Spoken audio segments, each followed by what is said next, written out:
Hello, and welcome, my friends, to the next video in the Create Better Content series, where I show you how to tap into your creativity so that you can stay consistent with your marketing and reach more customers.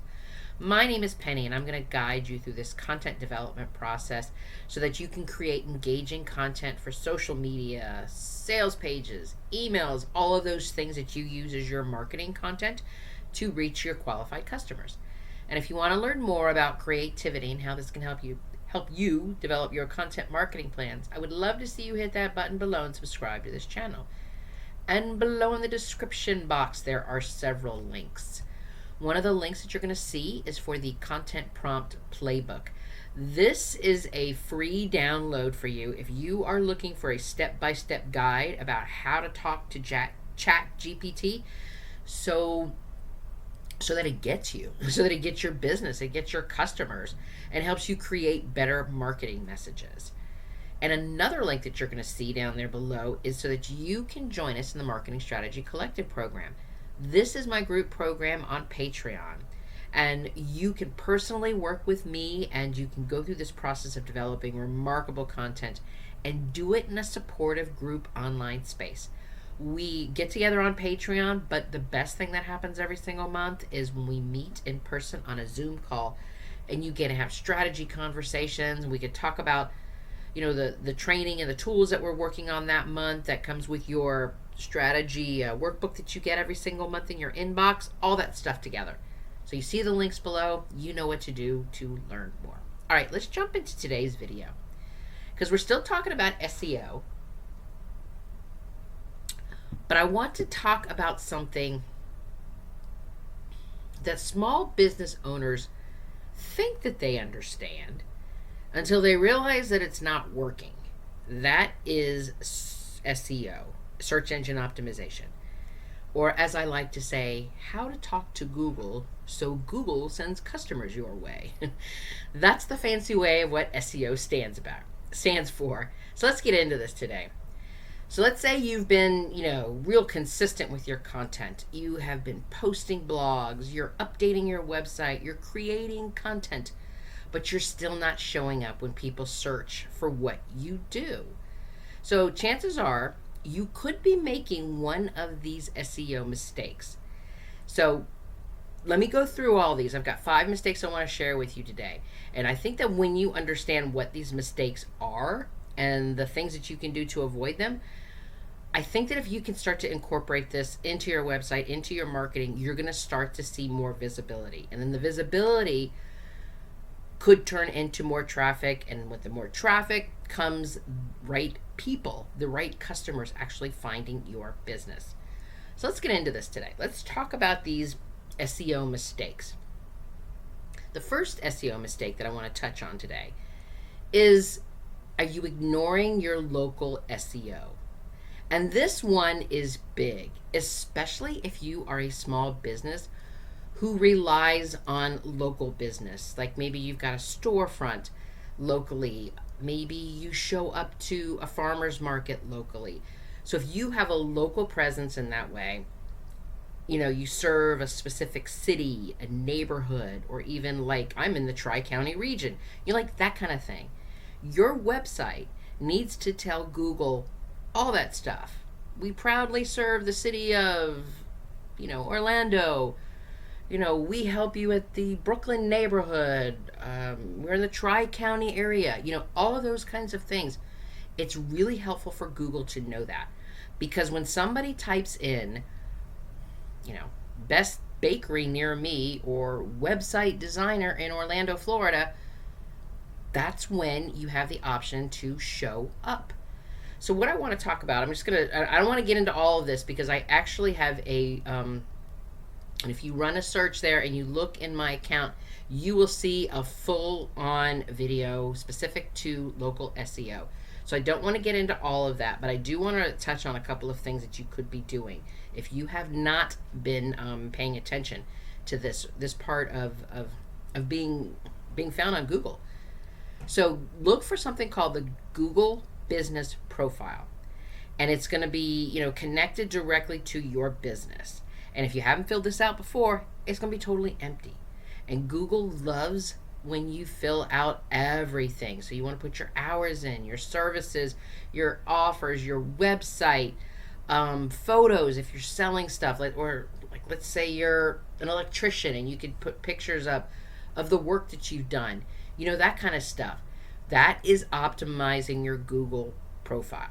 And when you're filling this out, I want you to use what I'm going to call this location based keywords. And these are keywords that are going to be specific to your local area. So instead of just saying something like family photographer, you would say family photographer in Nashville. So that localizes it, not just best bakery in Orlando, best baked goods, for whatever type of cakes or whatever it is that you're making. So use those location based. So add in the location, just like I had talked about at the beginning of this. The Tri-County region, the neighborhood, the city, all of that kind of stuff. And while you're doing that, you also want to start building up your Google reviews. Encourage reviews, because Google loves businesses that people trust. And reviews are proof of trust. So when someone's typing in, best bakery, local bakery near me, Google looks for the location information. Then Google looks for these keywords, like bakery, looks for the location. But if you are getting pulled up and another one is not getting pulled up, there's a good chance it's because you have more reviews. And if you have more Google reviews and the other bakery does not, Google is more apt to pull up your bakery, because what it's seeing is more people trust this business, more people like this business, more people are encouraged to go to this business. So when I am going to give you the best result for your question of best bakery near me, I'm going to hand you this one. And that's how Google's deciding. So think about how you can optimize yourself locally in that way. All right, second mistake is about keywords, but it's about not being specific and using, broad, general type of keywords. And they all have a place. I'm not saying that broad and general keywords like coaching or marketing or bakery or furniture or something like that. But when you're trying to rank, when you're trying to get people to find you, going against coaching or marketing or furniture or baking or whatever, you're up against people that have A, spent tons of money on SEO, B, massive brands out there who are even spending even more thousands of dollars, and they have SEO teams. So if you want to be found, you have to be more specific. And when we talk about being specific, that's the long tail keywords that I have referred to before. A long tail keyword is more than just furniture. It becomes handcrafted Amish dining tables. Do you see how specific that was? It was Amish, it was dining tables, it was handcrafted. It got real specific, but it's a long tail keyword. So if somebody's looking for Amish, I could have a chance of pulling up. Somebody's looking for dining tables, I could have a chance of being pulled up. So that's what we're talking about. So instead of coaching, we're like career coach for women in tech. You see how specific that was? It talks about the work that you're doing, who you're doing it with, what industry, what you're talking about. These people are searching for what they're looking for. And what you're doing here is you're giving them the location to come find you, is what it is. So if we talk about broad keywords can bring in people just browsing to your website. Specific keywords are people who are running a search on something specific, and there's a greater chance that they can be buyers. So before I get into this next SEO mistake, I do want to remind you that if this is helping you to simplify your SEO, please make sure that you hit the like button and then also hit subscribe, because the more small business owners know about this marketing training, the more people I can help. All right, let's jump into mistake number 3. Mistake number 3 has to do with this thing called metadata, meta descriptions. It's the short text that appears under your page title in a Google search result. And if you don't write this meta description, Google just grabs random stuff from your page. It generally pulls up like the first paragraph or the first section. And trust me, if you write like most people write, that's your intro. That's not your, this is what this is about. This is what the 3 things you're going to learn. You're going to introduce yourself. You're going to introduce the problem. You're going to introduce, and the introduction part is not the meta description that you want when somebody sees your page title. So what you want to do is you want to make sure that you can change that meta description somewhere in your website.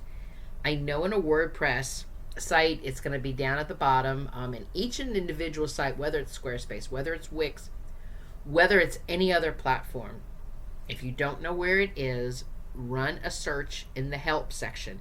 Say, I'm looking to put in my meta descriptions. That's the word you want. Meta, M-E-T-A, not D, M-E-T-A, meta descriptions. So you want to use this section to just write like a short, clear sentence. We're looking at about 150 characters. And it tells the person when it comes up what they're going to get when they click on your link. So it's not going to just say, buy here now. You'll see something that says, let's stick with our Amish furniture example here. I could say something like, discover handcrafted Amish furniture built to last a lifetime. Click to explore our collection of custom dining tables with solid wood designs. Okay, so you see how not only was that very descriptive of what was going on the page, it also had some long tail keywords in there too. So that meta description was also with my handcrafted Amish furniture, custom dining tables, solid wood design. That also incorporated more keywords, but we did it in a way that human beings would read it, and also in a way that Google could pick it up.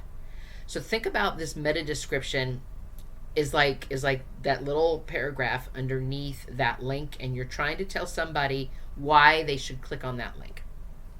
Okay, mistake number 4. We're still on your website here. Let's talk about this part.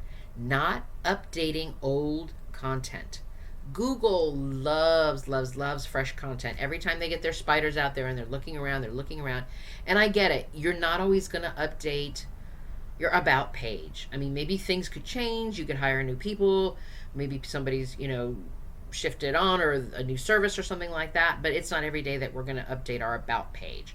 But we have other content that we could update, like blog posts. That's why I encourage clients to blog on their website if they can, because blogging gives brand new content to Google.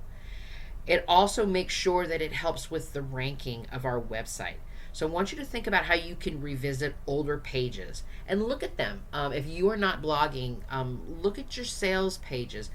Look at your about sections. Look at your, all of the sub pages in your website, even if it's just the FAQ page and you want to update that. You could do things like updating stats. You could replace outdated links. You can refresh your keywords. Maybe you've realized that your business is moving away from one service and moving into another service. You could go back through your pages and rework your keywords and make sure that so whatever people are searching for right now is connecting to your pages. Even doing something like changing a headline or adding a new image. Those small little tweaks can give your page a boost. Because I want you to think about SEO. It's not like a one and done kind of thing. It's a long tail game. And if you consistently doing these updates, you consistently updating what's on your website is going to help you get found more frequently by Google. All right, so now let's get to the 5th mistake. The 5th mistake is one I hear all the time. Mistake number 5 is never looking at your analytics. I also refer to this as flying blind. Because if you are not checking your analytics, if you are not looking at what's going on at least once a month, you're missing the story of what your data could be telling you. And you don't need fancy software to do this. We all have the option to connect our websites to Google Analytics. And Google Analytics is going to be able to give us information about which pages get the most traffic, which keywords people are using to find us, how long they stay on their site, how they came in. You know, they may not always be coming in on our homepage. They may be landing in on a blog post. And if we find that they're landing in on a blog post, what can we do to help them stay? What can we do to bring them further into our website to go to this, to the page where their sales page is? So all of this information is data. It's amazing information that you can have, that you can decide what to do next. So your SEO is basically getting creative with your data, because the more you understand what's working, the more you can do what's working. And when you see what's not working, the more you can say, what do we need to do to fix this? And you don't find yourself at the end of the year just pushing through the year thinking, I'm just going to keep chugging through, I'm going to keep chugging through. And then December, you're in the same exact place you were at the beginning of the year, and you're like, I have no idea what happened. That's what our Google Analytics do for us. They are there for you to actually see in real time what real people are doing with your website. So take a look at your Google Analytics. It's super easy to go through the process and to break it down. So all right, let me recap this. We went through a lot today. We talked about SEO mistakes. SEO mistakes like ignoring local SEO. Again, if you want some more, run a search in my account. I have a whole video on local SEO. We also talked about how using broad or generic keywords is not good. Skipping your meta description is not a good thing.